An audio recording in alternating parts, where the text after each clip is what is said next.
Good morning and welcome to Iowa Ideas Day 2. This is the Outlook on Rural Iowa panel in the Community Development track. As a reminder, this session will be recorded.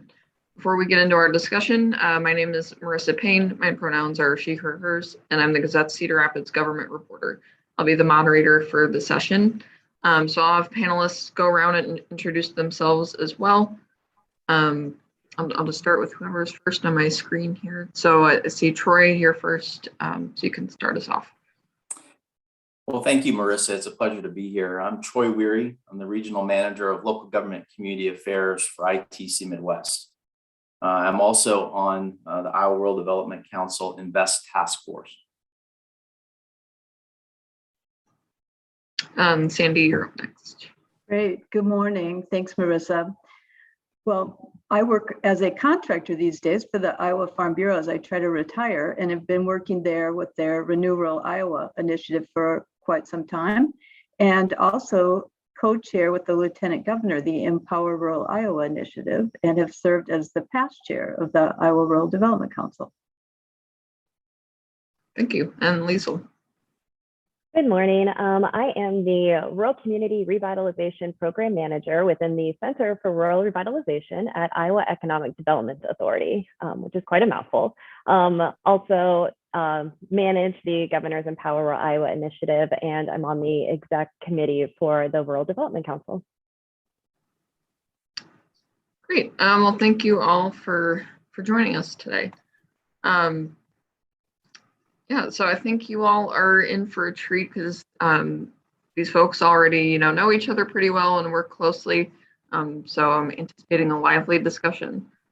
So thanks again, everyone, for being here. And let's get right into things. Audience members, please note that you are welcome to submit questions throughout the session and, at any time, and I'll work those in where it makes sense.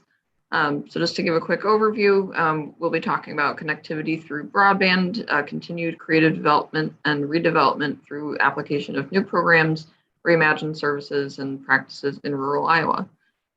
So to start off, let's kind of establish some context and, can you all give us the background on the Rural Development Council and Empower Rural Iowa and, what that structure looks like of working through these issues that face rural Iowa? Well, I'm happy to get us started. And I think that one of the main messages today is that rural is in. Like, we haven't always been able to say that and talk about that. We really are not just talking about issues, but we really have some solutions to share with you and are interested in your conversation with us too. But in order, as Marissa said, to kind of set this up, Rural Development Council has been around for a long time, and it was a national effort back in the 70s. So there's a national organization called Partners for Rural America, and Iowa has had its own Iowa Rural Development Council since that time. And primarily, the idea was to get the resources more organized that could help rural and be more conversational and understanding with each other's resources. And we've done that quite well. But in the last few years, we decided, what we really need to do are connect these resources with the rural communities in a better way.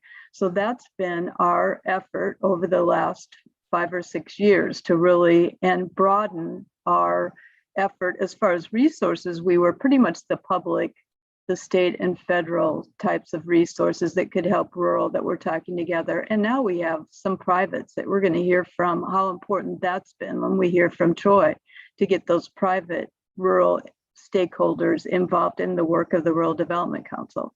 So our latest claim to fame would be, as the governor announced her initiative for Empower Rural Iowa about 3 years ago, we decided, that looks like there's going to be another club created or another organization. And that would be a big shame, since this group's already in place and has a pretty strong mission and a strong leadership team.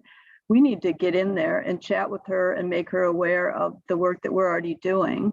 And it was a really successful conversation in that she named the Rural Development Council as the official partner as she rolled out the Empower Rural Iowa initiative, so that we could bring these experts to the table right away. And I think consequently, we've had a really fast start. And part of that a really big part of that is due to the fact that we were able to hire, and that would take us to Liesl, who has that role of as our staff person, connecting both the Rural Development Council and the Empower Rural Iowa initiative.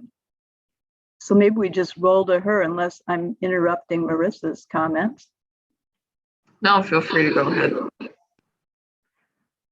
Well, thank you. And yes, I love talking about Empower Iowa. And I 100% agree. One of the strengths of the two organizations that I've really noticed is, and Sandy alluded to this, the Rural Development Council has those resources. It has the statewide organizations, the regional organizations that are making real moves. But the cool thing about Empower Iowa is it is made up of 3 task forces that are primarily composed of the people that are actually living, working, breathing rural every single day. So we kind of have this really 2 great parallel groups that are able to work together super well. So those task forces, they are Connect, Grow, and Invest, and they have been focused on issues related to leadership, broadband, housing, entrepreneurship, recruitment and retention, online business support, business succession planning, just to name a few, all in rural communities. And they have been super engaged. I'm 22 people in each of the 3. So we have 66 people who have just been super committed, with our co-chairs, Lieutenant Governor and Sandy at the helm. And then ex officio legislators that are also very engaged and help contribute and then help to move forward the recommendations annually from the task forces to legislation or policy changes or programmatic pieces the next year. So it's been a really great relationship as we have kind of seen it evolve over the past few years. And I'd love to brag a little bit about some of the biggest accomplishments.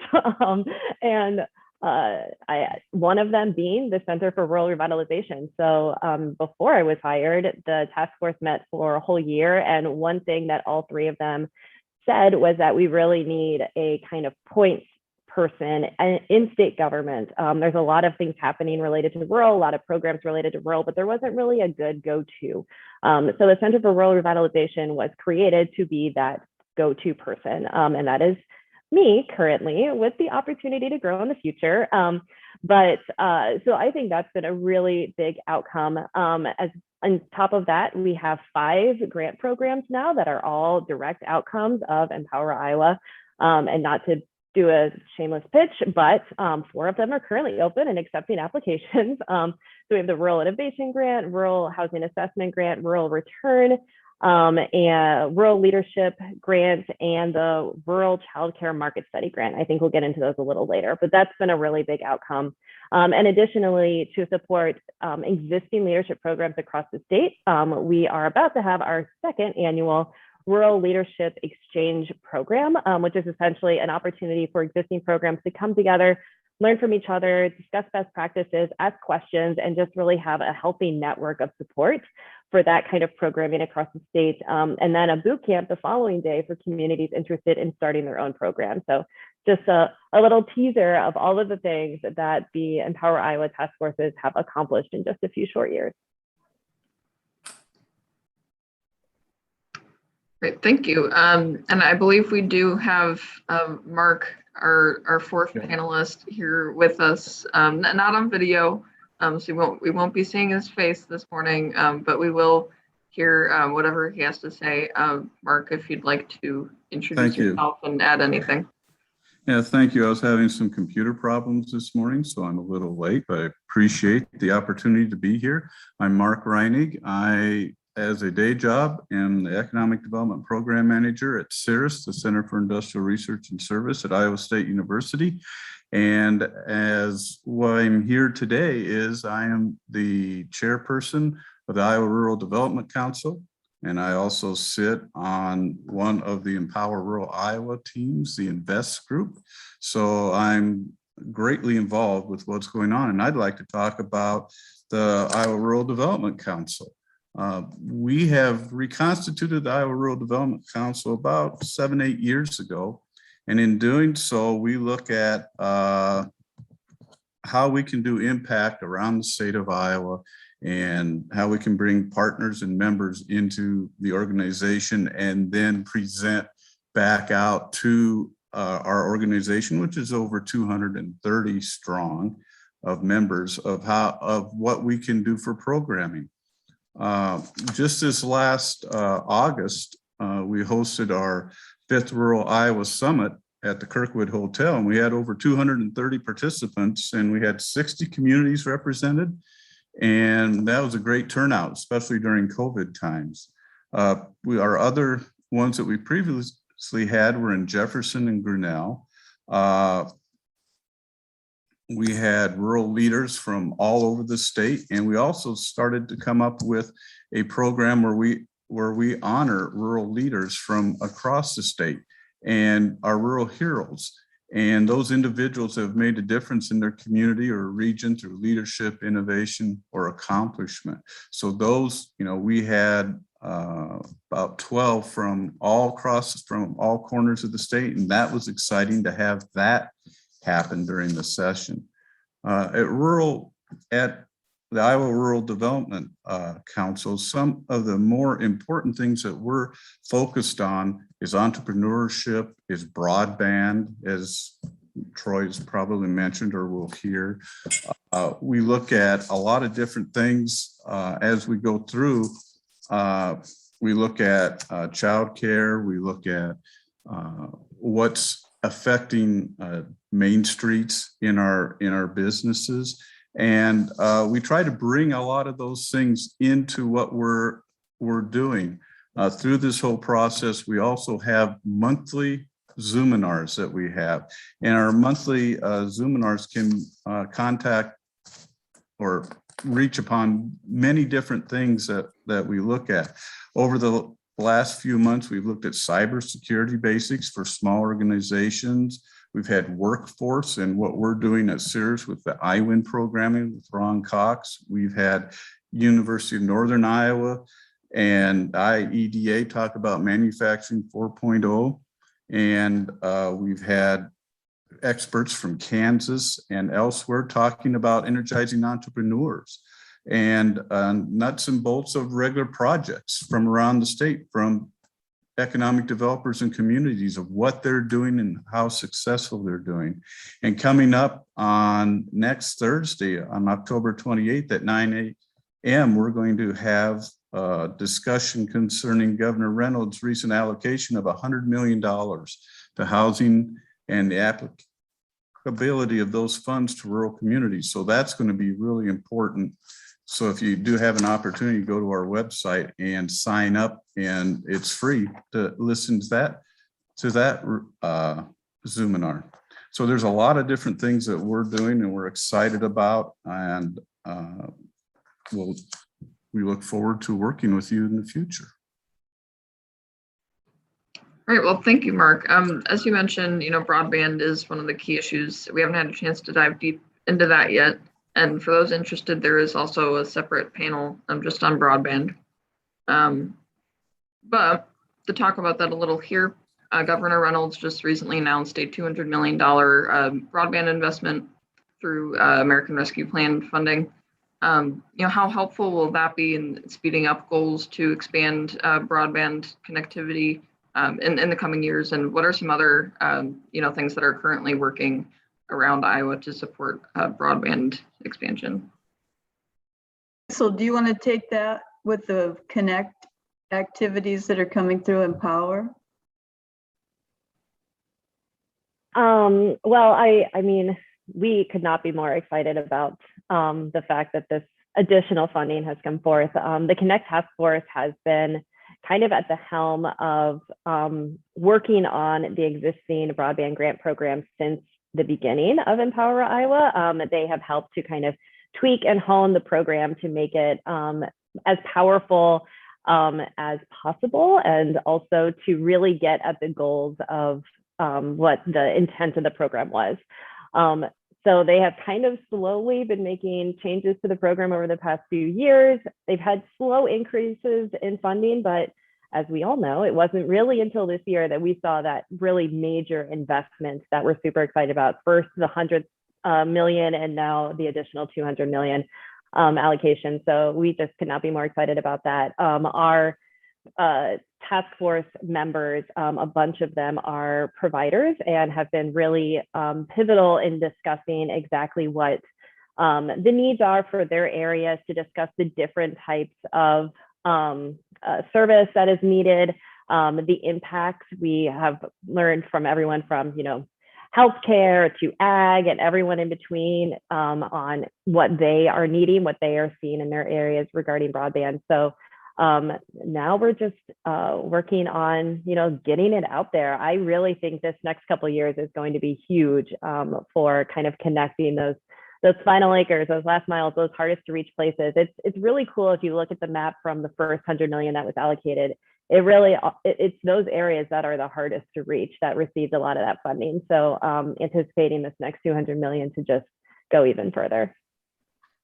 Liesl, great. I would just add a couple of things just for perspective for people, that when we started this, 5 million is what we were working with. So this is quite a contrast, and that's just happened over the last 3 years. So a lot of credit for the effort of the task force and making the case for why. And certainly the last year, 2020, didn't hurt that aspect of making the case when we all faced home officing and the time that we needed everybody for every aspect of living. We needed that connectivity. So, it's what does it mean to me drives a lot of things in economic development, and what it meant to all of us was a great deal. It meant our livelihood and our way of life. So I think that certainly didn't hurt either, but it's been really exciting, as Liesl said, to see that kind of change. The other aspect of connectivity, I think we just heard from OCIO a report on the most recent round of funding, the number of applications. So we know this 200 million is for naught.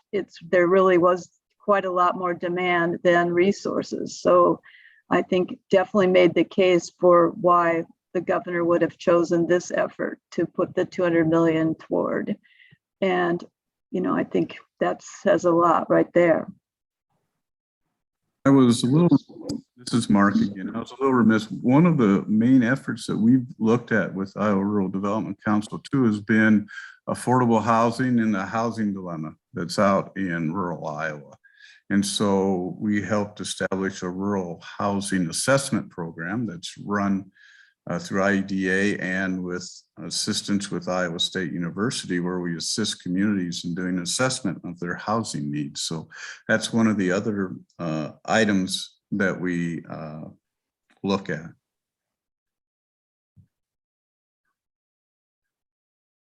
And Troy, was there anything that you wanted to add, from the private end of things?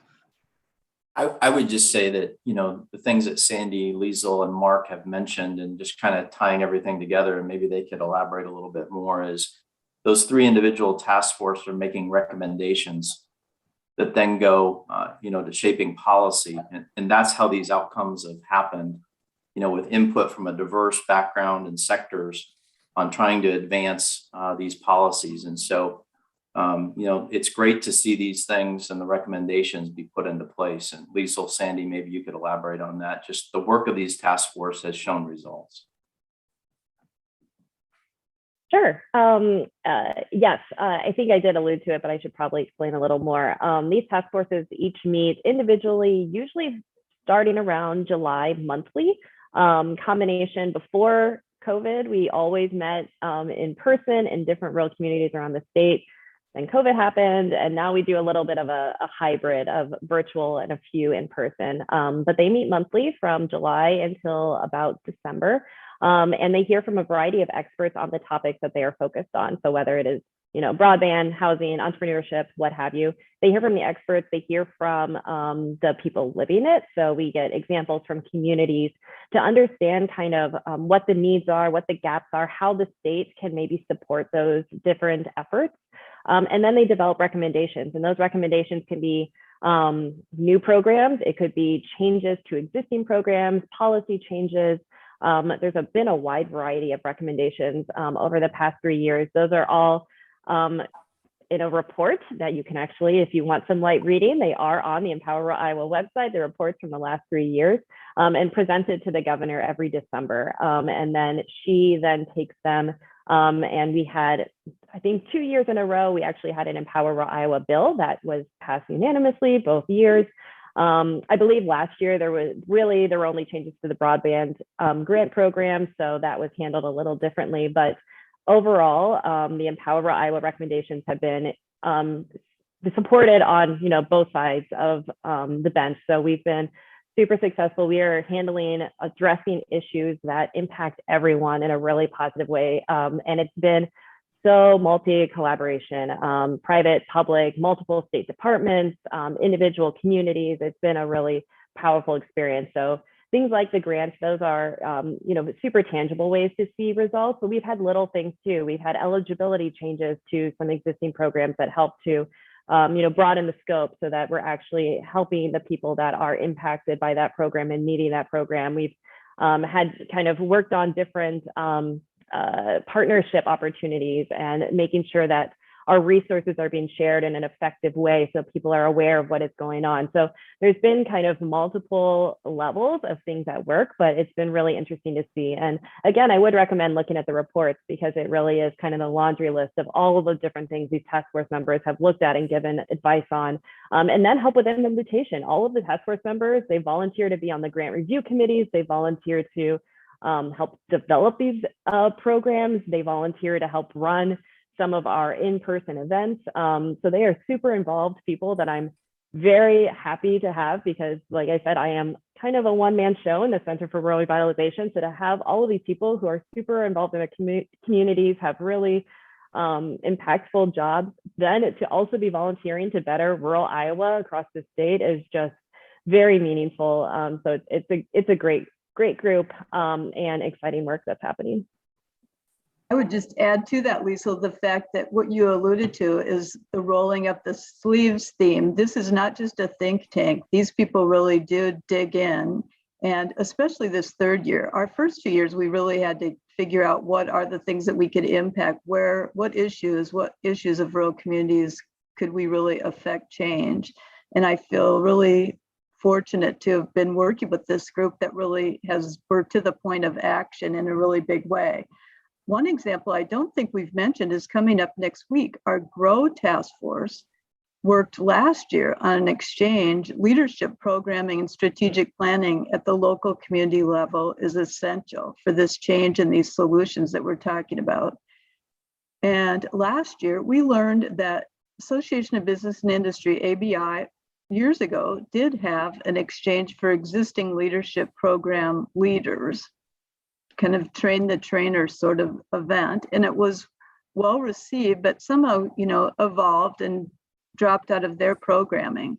Well, it came up again, like as we work at developing leadership statewide, where does that happen? Well, it happens in local communities and local regions. So we need to get back to how do we help strengthen those programs. The other thing we've learned is it's not always about the money, it's about the best practices and the good ideas. So we had our first exchange last year, of course, just like today, it was a Zoom event. So we're really excited. We're going to be in person next week in Newton for Leadership Exchange number 2. And then additionally, we had enough interest at that exchange of people that were like, gosh, I think I should get going and start a program for my community or my organization.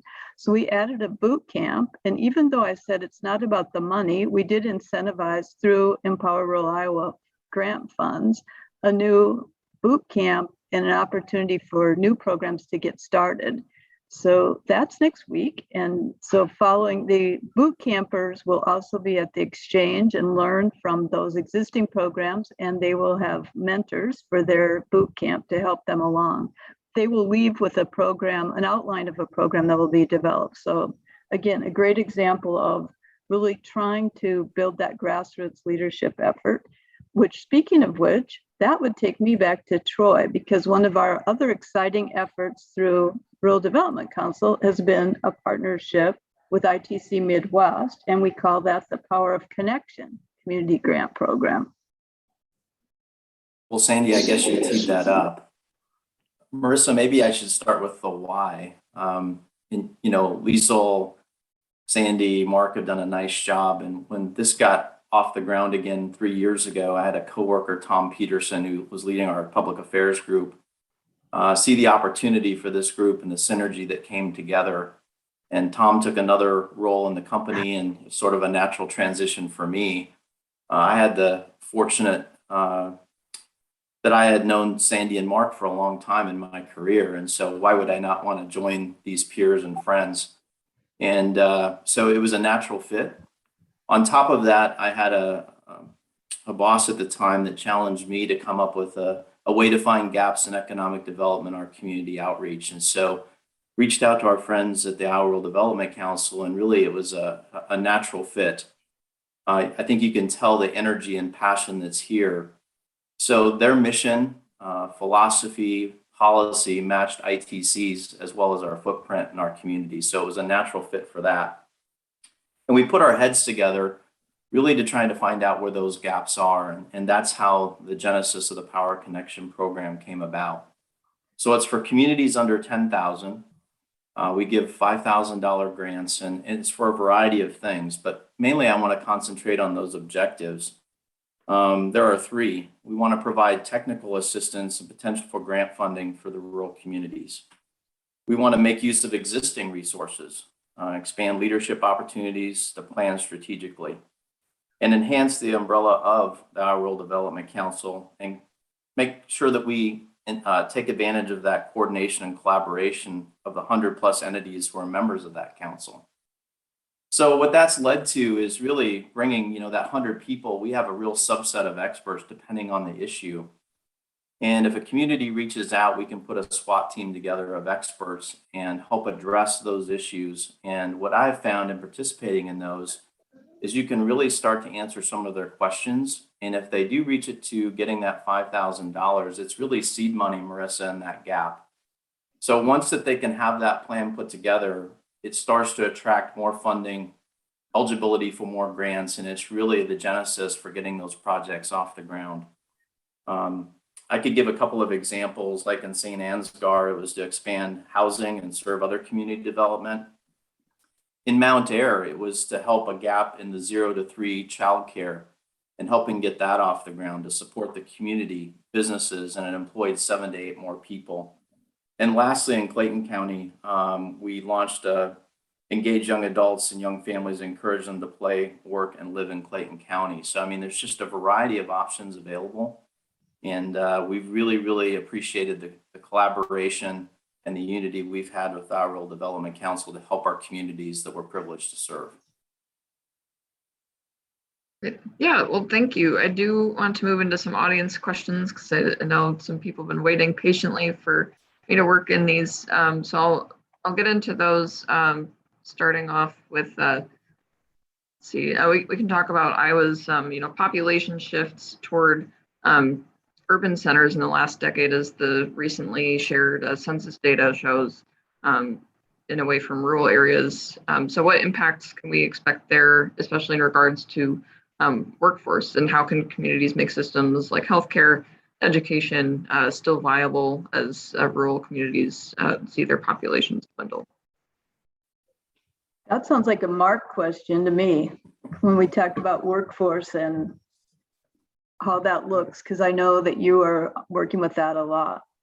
Yeah, at CIRS, we're taking a hard look at that because surveys we've sent out to our manufacturing client bases, who we serve most of, workforce has been #1 over 5 years of their concern. And how are they going to find employees? And we're looking at it, whether it's a manufacturer, a hospital, a healthcare, education, government, where are those workers going to come from? Because basically, we are not having any more people in mass move into Iowa with the number of people that we need.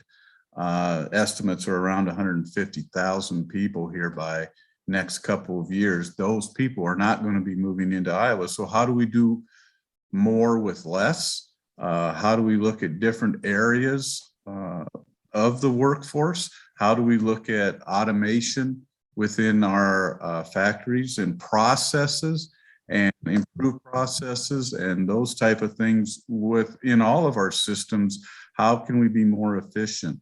And how can we look at retitling jobs, looking at going into improvement, and just looking at how can we upgrade positions to where they are being more productive in what you're doing. We also look at all those little places. Half of the people in Iowa are women. Women are not that equal to men in the workforce. How can we address those?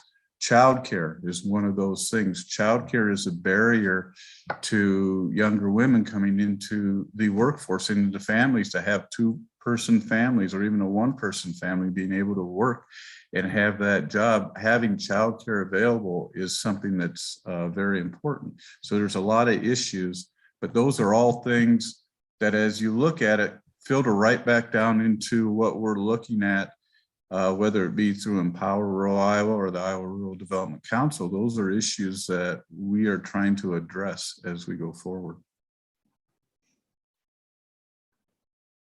And to add on to that, we did have a question. See, with so much of the youth population moving out of rural Iowa, what do you think is the biggest challenge in attracting new populations to rural areas? Well, I think it's hard to say a biggest challenge. I think the number one challenge is sometimes we need to send our youth away so they'll want to come back. And we've had that sort of strategy for going for a while, like understanding that, you know, that's the real value, is to go somewhere else and then come back and bring that other experience back to our state in a little different perspective. So that it's not all bad for them to leave. At the same time, we understand that we have to share the opportunities really early on too of what's going on in our communities. It's pretty shocking unless you get out there and ask man on the street at the coffee shop, well, what's going on in that particular business? People don't always know and aren't familiar with their own places. So that's another strategy, is familiarization with the place that you live and making that happen with our young people too, as part of an educational opportunity, sharing internships locally, even with like middle school students and certainly high school. But what are the career opportunities in your own place? Because I think we assume there aren't opportunities, and it's not the best assumption, especially as we add this connectivity piece. Specifically, Liesl has a new effort going with the GROW Task Force of a rural return program that she can share with you. Yes, and Sandy, I'm so glad you really hit the nail on the head about, I think it's key for communities to make sure they are selling all the reasons why to stay and what the opportunities are. But yes, we are super excited about this new rural return grant program. Most communities are very familiar with scholarship programs where they send their kids away and then just really pray they come back. So we are kind of turning that on its head. We heard the GROW Task Force heard from a couple of different communities or examples actually outside of the state that do essentially a reverse scholarship program where they incentivize people to come back to their community instead of just paying them to leave. And so the rural return is essentially an incentive grant program for incentive programs. So it is fairly broad, but it is to encourage communities to develop programs to recruit people back to where to either live or work in their community. So that can look a lot of different ways. We are seeing the Greater Dubuque Community Foundation. They were a recipient of the Rural Innovation Grant. We're calling them our pilot because they are developing a reverse scholarship program for rural teachers. So they will be working with universities to identify students in their, I believe they're looking at probably junior year, and they will be paying off student loans then for the teachers to agree to work in one of their rural community schools. And through that, they're also going to be creating a mentorship network, helping to really engage those teachers with their communities and learn what it is to live in and work in a rural community. So that's just one example. On kind of a smaller level, but also very successful. Clinton The city of Clinton, Clinton County, and the school district have all partnered to do a similar program. They actually are working with a private business called, I believe, Peanut Butter, to also pay off student loans for anyone who returns to their community. But if you are a teacher living in the city of Clinton, and that's clearly within the county, there are dollars coming from each of those three sources to help pay off your loans. And I think it's a couple-year program, but another cool example. Also, an eligible type program would be if you live on a water trail and every new resident, you buy a kayak, something to elevate really those assets, those unique pieces, enhancing your quality of life in your community. That could be an incentive program too. So the cool thing about the Rural Return Grant Program, this is its first year, so we're kind of learning, but we're hoping to get some best practices to be able to share with other communities across the state on different ways that they can recruit people to come live and or work in their communities. So more information on that is available on the website. The grant is up to $20,000. It is to be used for the actual development and implementation of the program, not the incentive itself. And that's because we want these to be sustainable. So we want the program to already know where its source of funding is going to be coming from, so that it can be continued. So this is really to kind of help give the funding to get it off the ground, so that it can then continue. But really excited about it. It was one of those solutions that the Grow Task Force thought could be a really good example going forward. And that application, if you're interested, is due December 1st. Marissa, I'll add sort of a personal take on that. I'm a father of 4 children. Our oldest is 20. And so the question is, what does my future look like, or what am I going to do? If you go to your local economic development organization, there's a lot of opportunities to match local employers for high school kids to get exposure to different careers. I think that's key. Because again, in our household, there's a lot of questions about what that future looks like. So they can get an idea of what's available locally and get that experience. And employers are more than willing to accommodate. They'd love to see that and maybe helping them stay. I'm in total agreement with Sandy about going out and getting experience and coming back. But I think that's key. And then I want to hit back on that leadership piece that Liesl said. I think that's critical. In my job in local government community affairs, I've been all over the state to zoning meetings, city council meetings, board of supervisors. I'm 52, and there's a lot of times I'm the youngest person in the room. And so enabling that ability for younger people to have their voice and be representative of that community, I think is key. So I think this program hits a lot of objectives in helping that transition and building our future leaders up. I think that's really key to, enabling these small communities or rural Iowa to be successful. Marissa, I would just add one other thing that's been more targeted back to the question of how do we keep our youth or others in our community or bring them back. The targeted ones have been around professionals. So Delta Dental has a long-standing program with the University of Iowa for dental students, and have placed them, have somebody on the ground working in rural communities to get those dental students placed as they graduate in rural places. And they aren't necessarily all Iowans, but I think that to me is another effort. How do we keep students, our graduate students that are coming out of our universities, how do we get our placement in line and make sure that, I've heard Ron Cox talk about that. We educate a lot of engineers at Iowa State, but we haven't done a good job of keeping them in Iowa. So I think we have some new efforts around those sorts of things, and our medical students as well. We have great higher level education here for professionals, and, attorneys in rural communities are another void right now. To have that small town office isn't necessarily so desirable. So we, again, need to reinvent some of these things. And I believe, that's underway. And we certainly are having those discussions under our Empower banner. Good, thank you. And I think another kind of facet of this discussion about population growth that's come up a lot recently is the role that immigration plays, especially with the several hundred Afghan refugees expected to come to Iowa. So what can Iowa do to be a place that is welcoming and friendly to new populations like our immigrant and refugee community? And, what are some of the challenges expected along the way with that?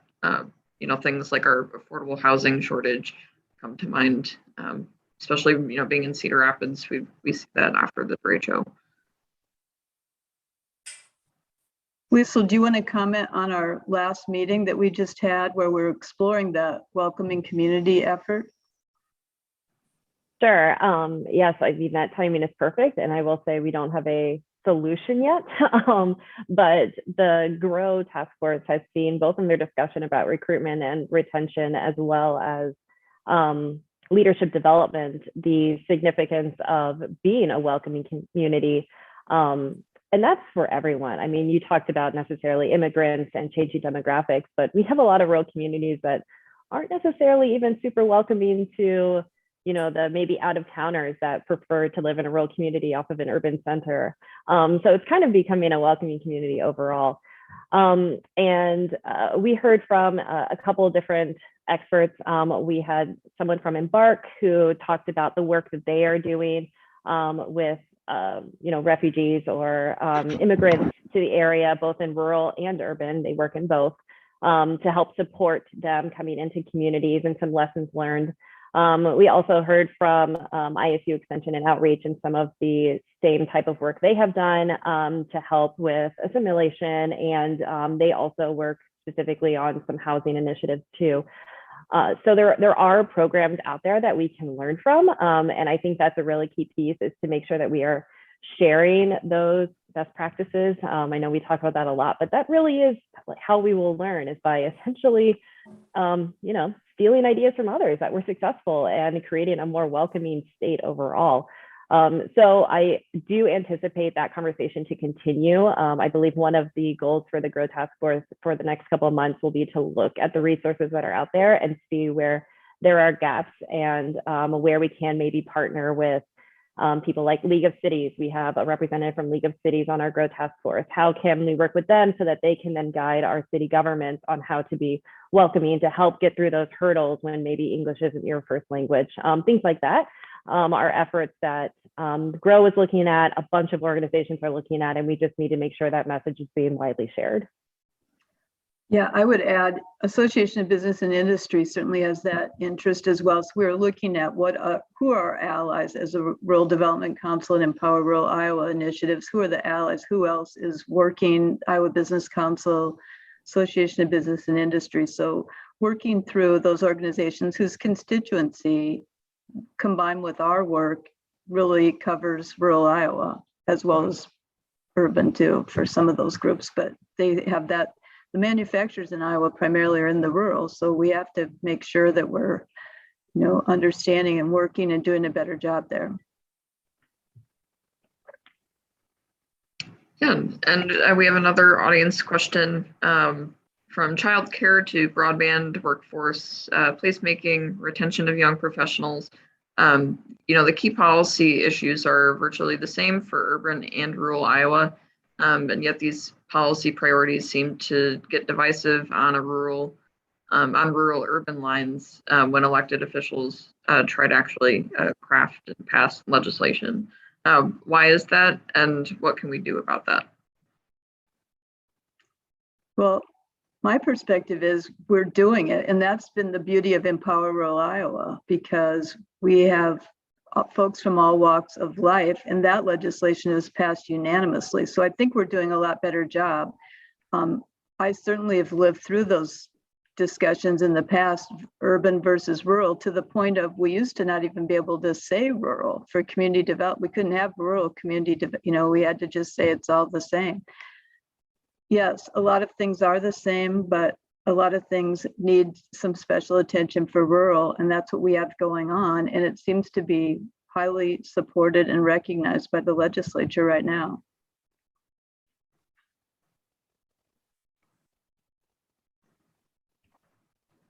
Yeah, I would second that. I think we've had a lot of wins, and there's politics is politics. I'd say, reach out to your legislator if you live in a rural area to make sure that they know what your needs are, what you are seeing.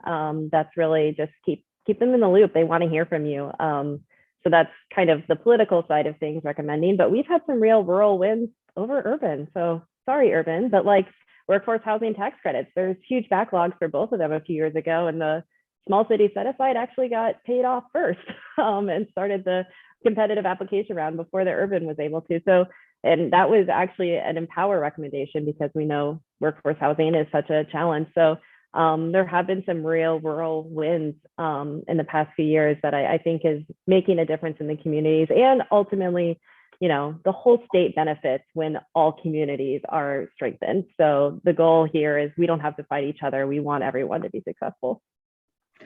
I'd just add one other thing that's interesting, the demographics of our task forces. Many of us work in urban, but live in rural, you know, and I think that's a factor too that needs to be considered. Like, we see the benefits of both.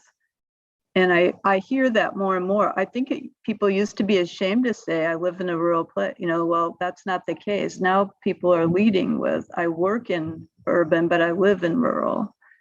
And I'm hearing that more and more.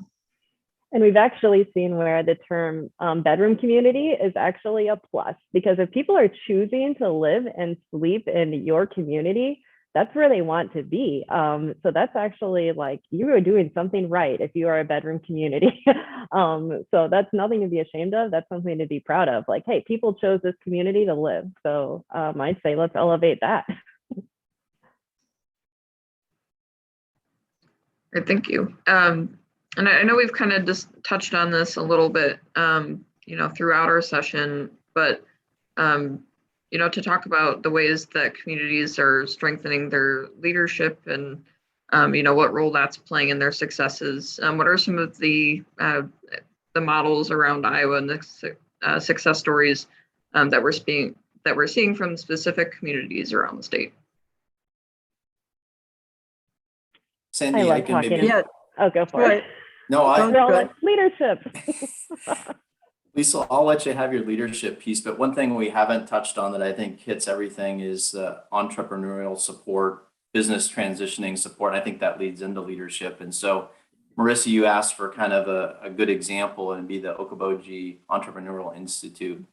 And on the Invest Task Force, we really focused on, you know, looking at the younger generation. They really want to own their own business or make their own decisions. Maybe they don't want to go work for someone for 20 years. And so also marrying that with successful businesses in rural Iowa that need a transition plan. There's plenty of opportunities out there to be an accountant or work in a bank or be an electrician that exist in, you know, are community sustaining, family sustaining jobs. And marrying those facts, but also I think really enabling that entrepreneurial spirit for them to create their own business and create their own place and path forward in rural Iowa. Liesl, I'm going to let you circle back to that leadership piece, because I think that really segues nicely into that.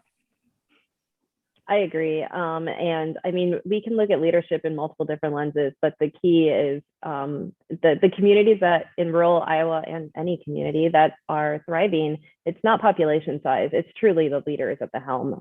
So we've seen success in what you would think of as more traditional kind of leadership development ways, where communities, whether at the you know, city level or a region or hosted by an organization, actually having a leadership program is successful in identifying and kind of coaching or encouraging new leaders. But that's super straightforward, right? So you have to have people that are, you know, already thinking about leadership in their brain that want to sign up for a leadership program. Other ways that we're seeing communities identify and foster leaders are through just community type activities. So say I'm a big proponent of visioning, for a community to have a common vision and move forward that way. We see often where communities that go through a comprehensive visioning, they end up identifying future leaders, because they talk to people who have real passions for some sort of project, whether it's, you know, park development or the school or something that they are super passionate about. You get them engaged on that project, and soon you might end up with someone on city council. So that we have seen success in that way as well. And then there are some communities, small communities. I know Manning, Iowa actually has a young professionals group. I mean, they are a small community, but they are supporting they're a combination of entrepreneurs with their own businesses, and they're just maybe family-owned business where there's kind of the new generation coming up, but they are bonding that group together so that they have kind of that support network to keep them there, and to help bring in new, people, residents, workers, what have you. So that's not a program that only needs to have an urban area to exist. You can have rural communities that can have that kind of network as well. And that gets into the entrepreneurial spirit. I think that is alive and well in our younger or millennial generation and younger. So figuring out ways to kind of foster that. I was on a workforce panel yesterday, and we talked a lot about how the landscape for workforce is just changing. So we need to figure out how to kind of redefine what that looks like in our rural communities. Yeah, a community that we've talked about a lot in our circles has been Stanton, Iowa. And that's a community, you talk about leadership, entrepreneurial thinking, very small community, but just about any program within the state that they can take advantage of and bring, and it's their young leadership, it's leadership within the community, and how that's building has really made a sea change in that community. And it's a good community to look at for an example of the right way of doing things with leadership and entrepreneurial thinking. I would just add to that, Mark, that's a really good example. The guiding principles, to just really simplify this, when I talk with rural communities about, they're always like, well, how come that looks like they're doing so much more than we are, like the Stanton? Well, they kind of follow 3 guiding principles, which are place matters. You got to care about the place. The physical aspects of the community really do matter. What do we look like? And if you've lived there for a while, sometimes you can't tell. You need that SWAT team that Troy mentioned that we use with the Connect program to come in and drive around and give you some pointers on, I bet you didn't notice those signs that really need to be replaced, or these yards do not exemplify community pride, or, it really does matter. So that's a key guiding principle for these rural communities. Place matters. Entrepreneurs are to be supported. What are we doing? How are we helping foster entrepreneurship? And there are a number of programs now, which hasn't always been the case. With my work on Renew Rural Iowa, we've been focused for the last 15 years on entrepreneurial development and assisting communities. We do a workshop. We also work with them on what all the resources are. And it always is surprising. Like, when you think you sort of know everything, there's like something new that can help an entrepreneur. And at the very least, get those entrepreneurs together. They love to have coffee and learn from each other. So peer learning, is an example of something. And what we've been talking about, understanding the other guiding principles that leaders are made. We're not born leaders. Like, we have to, again, work on leadership development, and inviting is very key. Liesl was getting to that, if we invite people in all ages. One of my other guiding principles in leadership is I talk about looking under the table, and if the shoes aren't all different and representative of the community, that's probably not going to be the leadership team that really gets things done. And we use that even in Rural Development Council. We've talked about, we're variety of ages, variety of work backgrounds, and different motivations, and in some cases would be considered competitors in our business world, but it doesn't happen there. It's like we're all there for rural Iowa. Well, I know we only have about 7 minutes left. So with that, we can move into kind of, final takeaways for everyone. We've talked about a variety of things from broadband to leadership development and population shifts. But, with all that said, what are kind of some final takeaways for how people can, advocate for a strong rural Iowa? I think that's a Mark, chair of the Rural Development Council. Somehow we got this far, and I don't think we've said Bill Menner's name, so we'll let Mark take it away. Yeah, for the Rural Development Council, our executive director is Bill Menner. And if you want to get involved with the Rural Development Council, you contact Bill and let him know that you want to be involved. He will welcome you with open arms. We're looking at everyone and anyone who has a voice of concern or wants to help on the rural side. And then I would be remiss if I didn't talk about the 2022 Rural Iowa Summit. The next year is April 12th through the 13th in Ames at the Gateway Hotel, where we're going to bring in those rural residents and companies and virtual companies together to discuss the challenges and opportunities in the community. So that is a great opportunity. But my one takeaway, big thing that I think people have to realize is we're all volunteers on these committees and in these groups. Bill is our person who we pay to organize the Rural Development Council and to get us out and show a good face for us, and to keep the ship going the right direction. But the most of us, it's a volunteer basis. So we care. We really are concerned about rural Iowa, and we like to have people with that same mindset join us. So please feel free to join our organization. I am not a volunteer, so you can also reach out to me. Oh, that's right. Emails. Sorry about that, Lisa. Well, and one more thing with Bill, he does a weekly, like a little Friday update. So even if you don't want to participate in the council beyond reading what's going on and what the resources, because he always plugs the resources of du jour. So certainly you can just let any of us know or put it in the chat that you'd like to get the Rural Development Council updates. And it's not a pay to play organization. We welcome anybody, as Mark said, who has an interest in helping rural Iowa.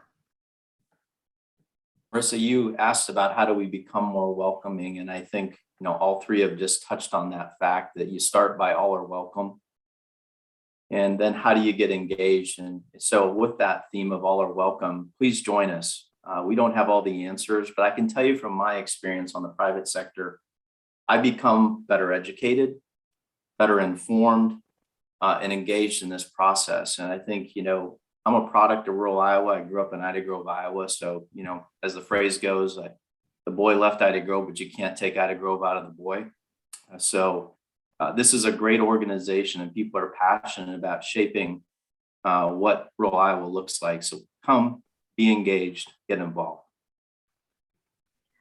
I just want to add, as a transplant to Iowa, one of the things that I have learned is that everyone here is willing to share their story. So I say that to mean take advantage of your resources and take advantage of your neighbors. If you see someone else that has done something really cool, I highly recommend just contacting them and being like, how did you do that? How did that work? Or for any of us, you've heard us talk about multiple resources today. Reach out, ask more questions about them. All of us are more than happy to give advice, give guidance, make connections with other resources. If you're not quite sure how to get something done, that is kind of our goal, is to connect all the pieces. So just never hesitate. We are all, as you can probably tell, super passionate about this work and very willing to continue the movement of empowering rural Iowa. All right, well, thank you all for wrapping up our session very nicely. And thank you, Sandy, Liesl, Mark, and Troy for being here. And we appreciate those of you who've tuned in our audience as well. Stay with us for a late morning keynote with Peggy Whitson, and then the community development track continues later and ends out the conference with the Big Idea Shop Iowa session. Thank you all again.